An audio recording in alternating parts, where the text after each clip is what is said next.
Hello my dear students, आज हम लोग एसिड बेस न्यूट्रलाइजेशन के ऊपर जेईई मेन 2022 का एक क्वेश्चन को देखेंगे।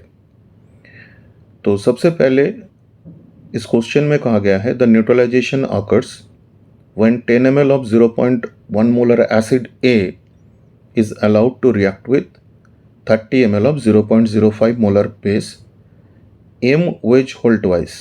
The basicity of the acid A is।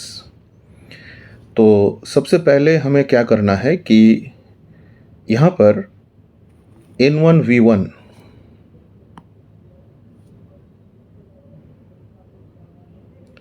तो इस क्वेश्चन में सबसे पहले हमें क्या करना है कि यहाँ पर जो मोलरिटी है, मोलरिटी को हमें नॉर्मलिटी में कन्वर्ट करना है और उसके बाद हमें क्या करना है N1V1 इक्वल टू N2V2, ये फॉर्मूला हम लोग अप्लाई करेंगे। तो जैसे कि यहाँ पर एसिड का बेसिसिटी पूछा गया, तो सपोज एसिड का बेसिसिटी को हम लोग n मानते हैं, तो मान लेते हैं कि n is the basicity of the acid, basicity of the acid. तो यहाँ पर जो मोलरिटी है 0.1 मोलर, तो जैसे कि नॉर्मलिटी में अगर कन्वर्ट करना है मोलरिटी को, तो यहाँ पर क्या होगा n फैक्टर इनटू मोलरिटी। तो सबसे पहले जैसे एसिड में 0.1 मोलर है, तो एसिड का अगर मोलरिटी 0.1 है तो n फैक्टर एसिड का हो जाएगा इसका बेसिसिटी, तो दैट इज n। तो एसिड का जो नॉर्मलिटी है that we can consider n into 0.1।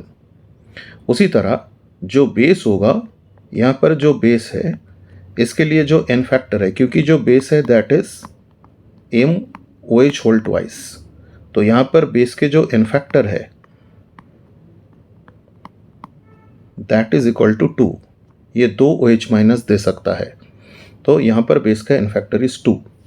तो अगर मैं यहाँ पर नॉर्मलिटी का बात करूँ, normality of the base that will be 2 into 0.05, क्योंकि 0.05 दैट इज द मोलरिटी, तो यहाँ पर जो आ रहा है दैट इज 0.1। तो एसिड का जैसे कि यहाँ पर देख पा रहे हैं नॉर्मलिटी है n इंटू 0.1 और यहाँ पर बेस का जो नॉर्मलिटी है दैट इज 0.1 नॉर्मल। अब हम लोग क्या करेंगे, यहाँ पर N1V1 इक्वल टू N2V2, तो that means 10 into n into 0.1 equal to जो बेस है उसका वॉल्यूम है 30 ml इंटू नॉर्मलिटी है 0.1। तो यानी कि यहाँ पर जो n का वैल्यू आ रहा है n is coming that is 3, so 3 is the answer.